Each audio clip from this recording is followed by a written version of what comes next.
Assalamualaikum warahmatullahi wabarakatuh. Salam sejahtera dan salam Malaysia Madani. Yang berusaha Tuan Pengerusi Majlis, Barisan Hakim yang adil lagi bijaksana, guru-guru yang saya hormati serta hadirin yang saya muliakan.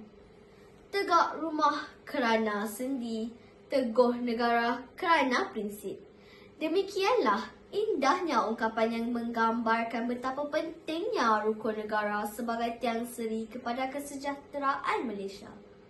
Tanpa pegangan yang kukuh, mustahil sebuah negara dapat berdiri megah menghadapi pelbagai cabaran. Oleh itu, pada hari yang penuh bermakna ini, saya akan mengupas tajuk pidato saya. 3 prinsip rukun negara. Kepercayaan kepada Tuhan, kedaulatan undang-undang dan kesopanan serta kesusilaan. Hadirin yang dihormati, prinsip pertama ialah kepercayaan kepada Tuhan.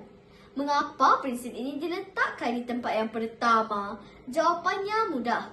Kerana agama merupakan asas pembentukan insan yang berakhlak mulia.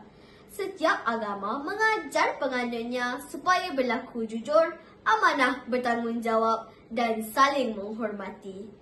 Di bumi Malaysia yang bertuah ini, rakyat hidup dalam kepelbagaian agama dan kepercayaan. Walaupun berbeza pegangan, kita tetap mampu hidup dalam suasana aman kerana masing-masing menghormati kepercayaan orang lain. Nilai inilah yang menjadi benteng daripada perpecahan. Jika setiap individu menghayati ajaran agama dengan sebenar-benarnya, gejala rasuah, penindasan dan jenayah dapat dikurangkan. Benarlah kata-kata hikmah. Agama menjadi cahaya, akhlak menjadi penyuluh kehidupan. Sidang hadirin, marilah kita beralih kepada prinsip yang kedua, iaitu kedaulatan undang-undang.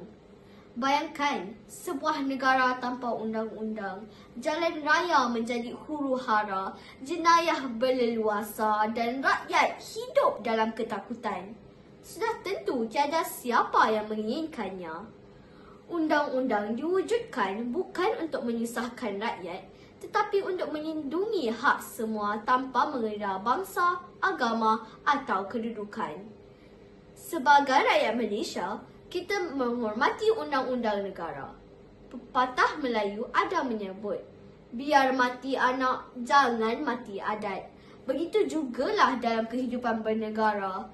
Keadilan hanya akan dapat ditegakkan apabila semua pihak menghormati undang-undang. Ingatlah, tiada sesiapa pun yang mengatasi undang-undang. Hadirin sekalian, prinsip yang ketiga ialah kesopanan dan kesusilaan. Bangsa yang hebat bukan hanya dinilai melalui kemajuan teknologi atau bangunan pencakar langit, tetapi juga melalui akhlak rakyatnya. Budi bahasa ialah identiti masyarakat Malaysia yang perlu dipelihara. Namun begitu, dalam era media sosial hari ini, kita sering melihat kata-kata kesat, fitnah dan penghinaan tersebar dengan begitu mudah. Persoalannya, adakah ini budaya yang ingin kita wariskan kepada generasi akan datang? Marilah kita membiasakan diri dengan ucapan yang sopan, menghormati ibu bapa, guru dan orang yang lebih tua serta menjaga tingkah laku walau di mana kita berada. Bak kata pepatah, bahasa menunjukkan bangsa. Apabila tutur kata dijaga, perpaduan dipelihara, keharmonian negara akan terus terpelihara. Hadirin yang saya hormati, sesungguhnya kepercayaan Tuhan kepada Tuhan membentuk insan yang beriman dan berakhlak. Kedaulatan undang-undang menjamin keamanan dan keadilan, manakala kesopanan serta kesusilaan menyatukan hati rakyat dalam suasana hormat menghormati. Persoalannya sekarang, siapakah yang akan memastikan prinsip-prinsip ini terus hidup? Jawapannya ialah kita. Kitalah generasi pewaris negara. Kitalah yang akan menentukan sama ada rukun negara hanya sekadar lafaz di bibir atau benar-benar diamalkan dalam kehidupan. Akhir bicara, marilah kita menghayati setiap prinsip rukun negara bukan hanya ketika perhimpunan sekolah, atau sambutan Hari Kebangsaan, tetapi dalam setiap langkah kehidupan. Andai prinsip-prinsip ini menjadi amalan, insya-Allah Malaysia akan terus aman, makmur dan disegani di pesada dunia. Bulat air kerana pembetung, bulat manusia kerana muafakat. Bersama kita menghayati rukun negara, bersama kita membina Malaysia yang gemilang. Sekian, wabillahi taufiq wal hidayah. Wassalamualaikum warahmatullahi wabarakatuh dan terima kasih.